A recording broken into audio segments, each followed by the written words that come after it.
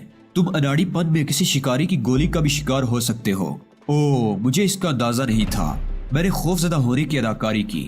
شاید تمہاری زندگی باقی تھی جو اس طرح ہماری ملاقات ہو گئی۔ تعلق کہاں سے ہے؟ پاکستان کا باشندہ ہوں۔ اس کے باوجود شکاری نہیں ہو؟ برے صغیر میں تو بڑے بڑے شکاری گزرے ہیں، ہر شخص ان جیسا نہیں ہوتا۔ میں نے مسکرا کر کہا، رائفل استعمال کر لیتے ہو؟ ہاں، کسی حد تک، میں نے جواب دیا اور ہوگن ہنسنے لگا۔ خوش مزاج انسان تھا۔ میں نے بھی سوچا کہ یہاں کے حالات کے بارے میں معلومات بھی حاصل ہو جائیں گی۔ ہمارے اطراف میں اور بھی شکاری ٹولیاں سفر کر رہی تھی۔ برف سے ڈھکی ہوئی گھاٹیاں شروع ہو گئی تھی۔ کافی طویل سفر کرنے کے بعد ہم شکار کی حدود میں داخل ہو گئے۔ یہاں شکاریوں کے لیے ہدایات کے بورڈ لگے ہوئے تھے۔ مسٹر ہوگن نے یہاں رک کر سب کو قریب بلایا اور پھر انہوں نے ان سب کو بے قابو نہ ہونے کی ہدایت کی، اور اس کے بعد ہم لائسنس چیک کرا کر شکار کے علاقے میں داخل ہو گئے۔ یہاں سے راستہ خطرناک ہو گیا تھا۔ بڑے بڑے برفانی تودے اور ان کے دامن میں گہرے گڑھے پھیلے ہوئے تھے۔ ہم ان گڑھوں کو عبور کر کے آگے بڑھتے رہے۔ پھر ایک جگہ قیام کا فیصلہ کیا گیا۔ شکار رات کو کیا جائے گا، مسٹر ہوگن نے اعلان کیا۔ میں نے محسوس کیا کہ اس فیصلے پر نوجوانوں کے منہ بن گئے تھے۔ رات ہوئی تو سب نے تھکن کا اعلان کر دیا۔ مجھے پہلے ہی اندازہ تھا، اس لیے میں مسکرا کر رہ گیا۔ کیا تم بھی میرا ساتھ نہیں دو گے؟ مسٹر ہوگن نے پوچھا۔ کیوں نہیں، میں آپ کے ساتھ چلوں گا، میں نے مستعدی سے کہا۔ ہم دونوں گھوڑوں پر بیٹھ کر چل پڑے۔ چاند نکلا ہوا تھا اور سفید برف پر چاندنی منعکس ہو کر عجیب لگ رہی تھی۔ گہرے سناٹے میں کہیں اور سے رائفل کی آوازیں ابھرتی تو عجیب سا احساس ہوتا تھا۔ میں ماحول کے سحر سے آزاد نہ رہ سکا۔ اس طلسمی ماحول نے مجھے خود بھی الجھا دیا تھا۔ ہوشیار، وہ دیکھو۔ دفعتاً مسٹر ہوگن نے ایک سمت اشارہ کیا۔ 4 لومڑیاں آہستہ آہستہ آگے بڑھ رہی تھی۔ ہم نے گھوڑے روک لیے۔ مسٹر ہوگن نے کہا، فائر میں کروں گا، ابتدا غلط نہیں ہونی چاہیے۔ میں نے خاموشی سے گردن ہلا دی تھی۔ مسٹر ہوگن نے کئی بار پوزیشن تبدیل کی اور پھر اچانک ان کی رائفل گرج اٹھی، لیکن اس کے ساتھ ہی ایک دلدوز انسانی چیخ سنائی دی تھی اور ہم دونوں بری طرح اچھل پڑے تھے۔ یہ کیا ہوا؟ مسٹر ہوگن کی خوف زدہ آواز ابھری۔ چیخ سن کر میں بھی ساکت رہ گیا تھا۔ ہم دونوں ہی کے دل میں یہ خیال ابھرا تھا کہ ہماری رائفل کی گولی کسی انسان کے لگ گئی ہے۔ چند لمحے اسی طرح گزر گئے، پھر بائیں سمت ایک برفانی تودے کے پاس ایک انسانی جسم نظر آیا۔ وہ بے تحاشا دوڑ رہا تھا۔ آؤ، مسٹر ہوگن نے کہا اور گھوڑے کو ایڑی لگا دی۔ میں نے بھی اپنا گھوڑا ان کے عقب میں ڈال دیا اور آن کے آن میں ہم اس کے قریب پہنچ گئے۔ دوڑتے ہوئے اس جسم نے ٹھوکر کھائی اور برف پر لڑکتا ہوا دور تک چلا گیا۔ چاندنی میں اب اس نسوانی وجود کو صاف دیکھا جا سکتا تھا۔ ہم اس کے نزدیک پہنچ کر گھوڑوں سے اتر گئے۔ مسٹر ہوگن جلدی سے اس پر جھک گئے۔ میں بھی تشویش زدہ انداز میں ان کے قریب پہنچ گیا تھا۔ خون تو نہیں ہے؟ مسٹر ہوگن کی آواز ابھری اور انہوں نے بے سود لڑکی کو آہستگی سے پلٹ دیا۔ میری نگاہ اس کے چہرے پر پڑی اور دوسرے لمحے میرے سارے بدن کی جان آنکھوں میں سمٹ آئی۔ یہ چہرہ میرے لیے اجنبی نہیں تھا، یہ صورت اچھی طرح شناسا تھی۔ تہذیب مالکم ایکس تھی، یہ بے ہوش نہیں تھی، بے حواس نظر آ رہی تھی۔ کھلی ہوئی آنکھیں آسمان کی طرف اٹھی ہوئی تھی، ان میں عجیب سی کیفیت نظر آ رہی تھی۔ میں نے مستربانہ انداز میں اسے دیکھا لیکن خود پر قابو رکھا۔ کسی کو میں اس کے بارے میں نہیں بتانا چاہتا تھا۔ نہیں، یہ ہماری چلائی ہوئی گولی سے زخمی نہیں ہوئی، ہمارا خیال غلط تھا۔ بدن پر خراشیاں ضرور ہیں، گولی کا کوئی زخم نہیں ہے۔ مسٹر ہوگن کی آواز ابھری۔ اسے فوری امداد کی ضرورت ہے، میں نے کہا۔ ہاں، مگر یہ تنہا بات سمجھ میں نہیں آئی، مسٹر ہوگن نے کہا۔ پلیز مسٹر ہوگن، ہم اپنا شکار جاری نہیں رکھ سکیں گے، آئیے اسے لے چلیں، میں نے کہا اور مسٹر ہوگن تیار ہو گئے۔ ابھی ہم اسے اٹھا بھی نہ پائے تھے کہ عقب سے کچھ آہٹیں ابھری اور پھر ایک آواز آئی، گریشی، گریشی، کہاں ہو تم گریشی؟ ہماری گردنیں بے اختیار گھوم گئیں۔ وہ 3 آدمی تھے، شکاریوں کے لباس میں تھے لیکن شکلوں سے خطرناک نظر آتے تھے۔ وہ رہی، ان میں سے ایک نے تہذیب کی طرف اشارہ کر کے کہا اور تینوں پھرتی سے اس کے قریب پہنچ گئے۔ اٹھاؤ اسے، اٹھاؤ، یہ زخمی ہو گئی ہے۔ ایک آواز سنائی دی، کیا یہ تم لوگوں کے ساتھ تھی؟ مسٹر ہوگن نے انہیں گھورتے ہوئے کہا۔ وہ بھی شاید ان لوگوں کی طرف سے مشتبہ ہو گئے تھے۔ بے وقوف لڑکی ہے، سفید لومڑیوں کے شکار کے شوق میں جنونی ہو گئی تھی۔ ہمیں پیچھے چھوڑ کر دوڑی چلی آئی اور اس کے گھوڑے نے اسے پھینک دیا۔ اگر خالی گھوڑا ہمیں نظر نہ آ جاتا تو ماری گئی تھی۔ تم لوگ منہ دیکھ رہے ہو، اٹھاؤ اسے۔ 2 آدمیوں نے تہذیب مالکم ایکس کو اٹھا لیا۔ میرا ذہن برق رفتاری سے کام کر رہا تھا۔ تہذیب کا اور میرا ساتھ مختصر نہیں تھا اور پھر میرے دل میں اس کے لیے ایک دکھ بھی تھا۔ میں بھلا اس کی شکل بھول سکتا تھا۔ وہ لوگ اسے گریشی کے نام سے پکار رہے تھے جبکہ وہ گریشی نہیں تھی۔ تہذیب ضرور خطرے میں ہے، وہ یقیناً جان بچانے کی کوشش میں مصروف تھی۔ جب ہوگن نے لومڑیوں پر فائر کیا اسی وقت وہ چیخی اور ہم اس کی طرف دوڑ پڑے۔ یہ لوگ اس وقت تہذیب سے دور نہیں تھے لیکن ہماری وجہ سے پوشیدہ ہو گئے اور جب انہوں نے ہماری گفتگو سن لی تو ایک بہانہ سوچ کر آ گئے۔ 100% یہی بات تھی۔ اگر میں تہذیب سے واقف نہ ہوتا تو ان کی بات پر کوئی شبہ نہیں ہو سکتا تھا۔ میں نے آگے بڑھ کر کہا، آپ لوگوں کے پاس سواری نہیں ہے جناب، اگر آپ چاہیں تو میرا گھوڑا استعمال کر سکتے ہیں۔ کہاں لے جائیں گے آپ انہیں؟ شکریہ نوجوان دوست، ہمارے پاس گاڑی موجود ہے، اسی شخص نے کہا جو اس گفتگو میں پیش تھا۔ گاڑی کہاں ہے؟ اس طرف، اس بڑے برفانی ٹیلے کی آڑ میں۔ اس نے تھوڑے فاصلے پر اشارہ کیا۔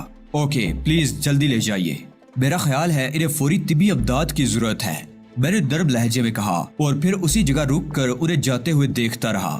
جب وہ تھوڑی دور نکل گئے تو مسٹر ہوگن نے میرے شانے پر ہاتھ رکھتے ہوئے کہا، مجھے کچھ دال میں کالا نظر آ رہا ہے۔ ڈیئر، آخر لڑکی چیختی ہوئی کیوں دوڑ رہی تھی؟ کوئی گپلا ضرور معلوم ہوتا ہے۔ میں نے مسٹر ہوگن کی طرف دیکھا اور پھر آہستہ سے بولا، میں آپ سے متفق ہوں مسٹر ہوگن، مگر اب کیا کیا جائے؟ یہی میں بھی سوچ رہا ہوں۔